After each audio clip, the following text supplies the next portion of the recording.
Hello YouTubers and welcome to another episode where we analyse another score from a rowing machine workout. Today it's another 2k, but I think we will be looking at some other distances, maybe the 500s, maybe a k going forward. So stay subscribed for that. And that brings me to a little favour, if I could ask it. If you could do two things that are really helping out the channel. Number one, if you could subscribe if you haven't already. Posting more of this content and throughout the week posting some different vlogs, different content as well. And number two, if you could hit that like button, because not only does it tell me that you like or dislike this type of content, but it also tells YouTube if you like or dislike the content, so then they can push the content around and try and push the content to more people and get more people involved in the Yam Squad. But today's 2K is actually the world record for 2K in the under 17 category, because it is done by a gentleman called Isaiah Harrison doing a 5:53.2. That's right, 5 minutes 53.2 seconds, and he's under 17. He is 16 years old and he's pulling some outrageous times. So that's only a second off of my time from a couple of weeks ago at Paris. And I'm just really excited to see how he can progress as he gets older. And throughout this video, and probably towards the end, I've had a little bit of a chat with Isaiah, and I'm going to just see kind of what his thoughts were for the 2K itself, especially as this was done at an indoor championships. And you would think, as we've discussed in previous videos with the different analyses, you could kind of see that there's time you can get just by doing an ERG on its own rather than doing it at championship. So I think just by that he can go a little bit faster. But let's bring up the screen and we'll hop straight into the 2K. I haven't looked at it too much. I've just had a quick glance because I wanted to have the reaction with you, the Yam Squad. So, blue line, as always, at the moment, is the pace, the speed at which Isaiah is going during his 2K.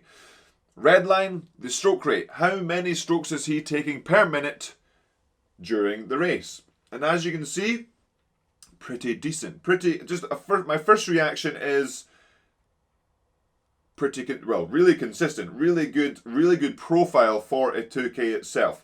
The big things you can see is he's took a good hard few strokes at the start, and then at the end kind of just holding on, which, like I said in the previous 2K analysis, you want to be able to get to the end of the 2K and fade as little as possible, but you don't want to get to the end of the 2K with zero fade, because usually that means you've got just a little bit of gas in the tank.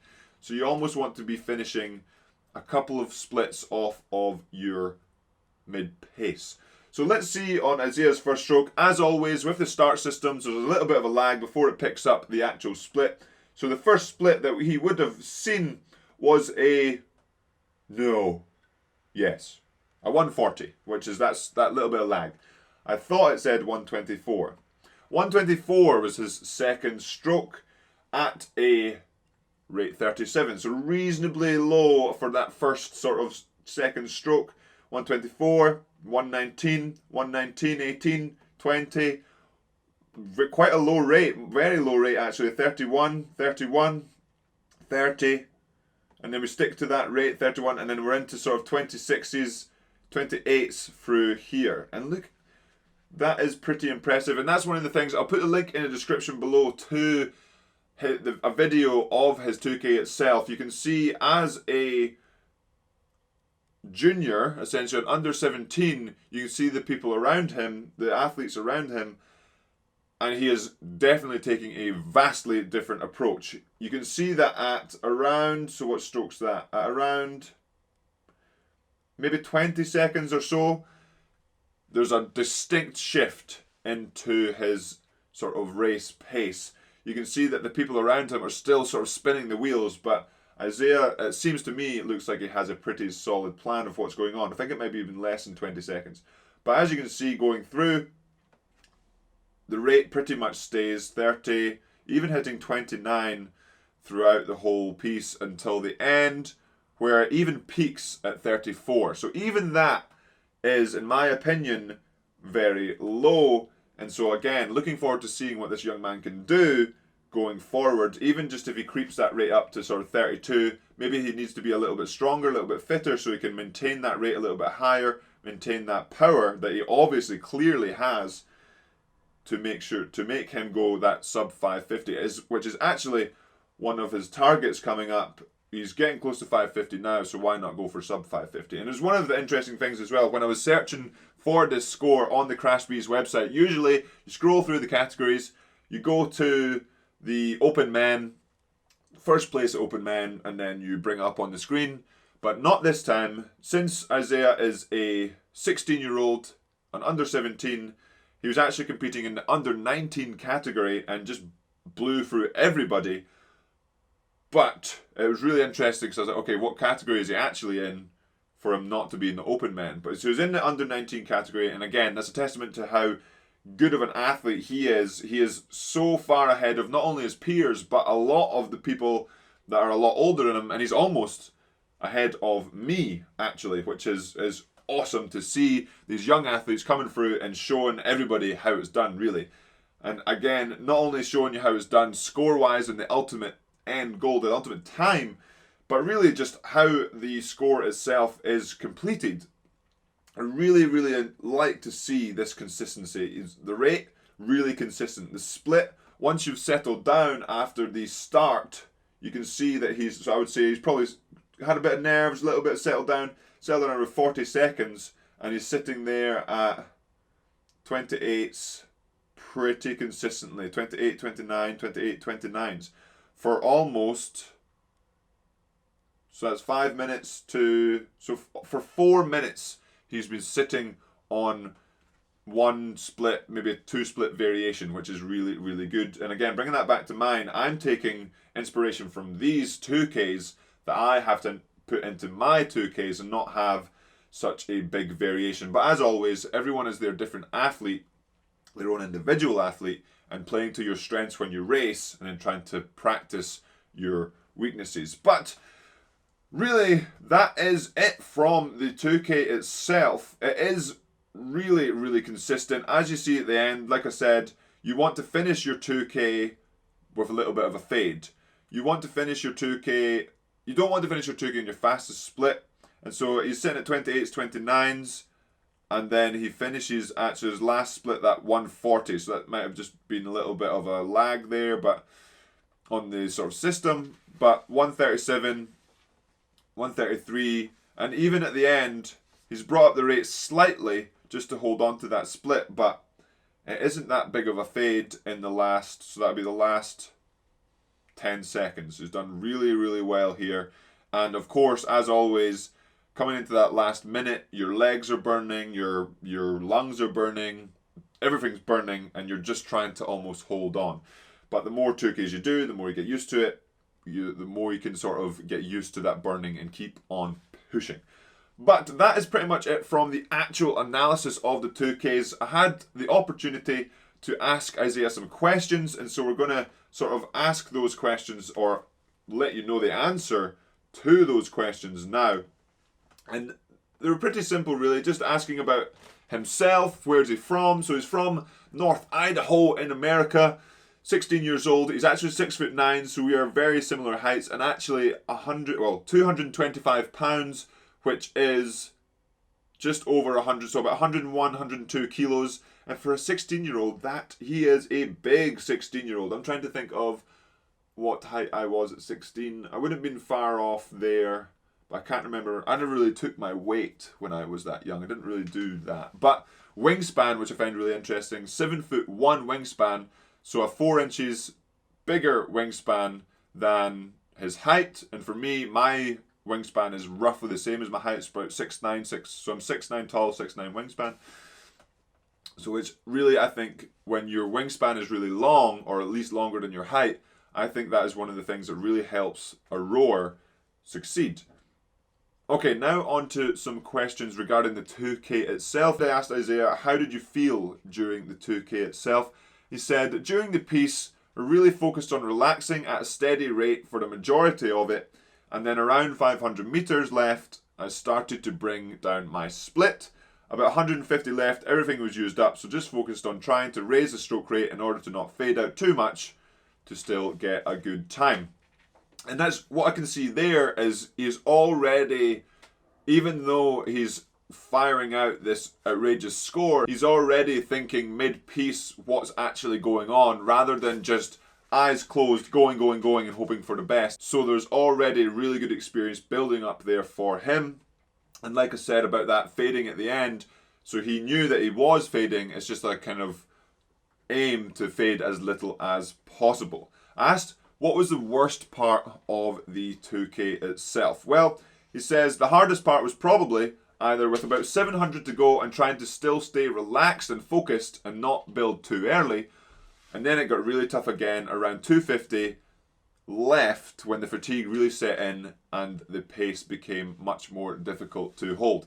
So they're like two different difficulties really. So that at 700 to go, you want to really push, or for me, if it's a good one, you want to really push on, but sometimes you have to hold back. So it's almost that mental battle of will you, won't you kind of thing, and making sure you get the best sort of score for yourself. And then in that last 250, when you've done a 2K, everyone kind of knows that feeling of, oh my goodness, I am struggling here and I'm just trying to hold on. So it's more of a physical battle there rather than the earlier mental battle that was going on. And as always, a question that I get asked, regardless of the piece, regardless of the score, regardless of the workout, what was your drag factor, Isaiah? And he says, my go-to drag factor, especially for the 2K right now, is 130 to 135, which is sort of a usual number for testing around the world. Some people do lower, some people do higher. But I do have a video coming soon about drag factor, explaining the drag factor, explaining the numbers of the drag factor. So remember to stay subscribed for that. But 130 to 135 isn't too heavy, isn't too light, and it seems to be doing well for Isaiah. I then asked, when did you know the record was on? Well, he answered, about 750 into the piece at Crash Bees, my mum was coaxing me and said that I was ahead of the Clark Dean's under 19 American record. Not the under 17, under 18, the under 19 American record. So my goal was from that point to hold steady and slowly increase my lead over it, and in order to have a little bit of buffer at the end. So again, he's already able to push really, really hard during the 2K and think during the 2K rather than just hoping for the best. In terms of the under 17 world record, he just set that at the Northwest Ergomania, and a week before Crash Bees, he had a 2K time trial and hit a PB of 553.8. So he knew that with a full effort, he could reset the record, and everything seemed to work out. And now, talking not so much about the 2K, but Isaiah's future in rowing. Where does he want to go? Where will he go? It's great to see such a young athlete doing some outrageous scores. So what are his next targets? Well, future goals for rowing for Isaiah. His next goal for the ERG is sub 550 on the 2K, which makes sense, and I reckon he'll be doing that pretty soon. Out on the water, he wants to win nationals, win trials, and then worlds in the single over the next 2 years. So obviously he's 16 now, so he has plenty of time to do worlds for America, and it's going to be awesome to see him sort of climb through the age groups and see how far he can get. And then long-term goals, racing the single in Paris in 2024, and then gold in Los Angeles in 2028. So not only is he thinking of, okay, I'm going to 2024, I'm still young, so he'll be 2024, 4 years, so he'll be 20 in Paris. And then he's thinking, okay, I'll get one Olympics under my belt in 2024, and then go for gold in Los Angeles in 2028. Well, we'll see if that happens, Isaiah. I would love to see if we could race each other at some point in the single. Obviously, I would say you're probably much better in the single currently, and we are obviously very similar size and very similar scores right now. So I'm going to be really interested to see how we kind of navigate the next few years, and it'll be really interesting, and hopefully, fingers crossed, we get to come together at some point and race side by side, whether it's at an Olympics or any other race. That will be absolutely amazing to do. But again, so good for you, Isaiah. Absolutely amazing to do. the way you approach the ERG, really, really consistent, and I have to be taking some advice essentially from how you did that 2K. Absolutely fantastic. And if anyone else wants to look at the 2Ks, it's just on the Crash Bees results website to have a little look there. So there's loads of different categories. You can see what category you would be in and what score you would need to win. And that will be it for today's episode, Yam Squad. Hopefully you have enjoyed it. Really enjoyed looking through this, and it's a lot of people sort of say or sort of get quite touchy when he's 16 and he's doing outrageous scores, and I would reckon he would probably be able to beat me. Well, he can definitely beat me in a single, and we'll go toe to toe in many different workouts. And that is an amazing thing to have regardless of age. I always remember when I played basketball and I would be playing against the senior team as a sort of 16, 17-year-old, and the seniors would purposefully make it more difficult because there would be a case of, well, these young bucks are coming through and trying to take our spot. But in my opinion, it's more of a case of embrace the change, embrace what's going on. If I can use Isaiah, if he's doing 550, he's coming for my score, maybe not in his head, but in my head, I could use it and say, well, he and I are very similar scores, and if I don't improve quick enough, he's going to improve quicker, and he's going to get a faster score than me, and he's going to reach that sub 550 before me. So it's a case of kind of going, okay, well, embracing the change, embracing the challenge, regardless of who it's from. And again, really excited to see where you go, Isaiah. And it's going to be fun. But that will be it for today's episode, Yam Squad. Hopefully you have definitely enjoyed it as much as I have. And as always, remember to subscribe if you haven't already. Hit that like button. And we've got Yam here. Yam, do you want to say bye-bye? Yeah, you're moving the desk. And we've got Yam here to say bye-bye for the next week. Or saying goodbye for this week. Are you saying goodbye? No? He's got big teeth. He's got big teeth. Okay. And I will see you next week for another episode of the vlogs. Oh, yeah.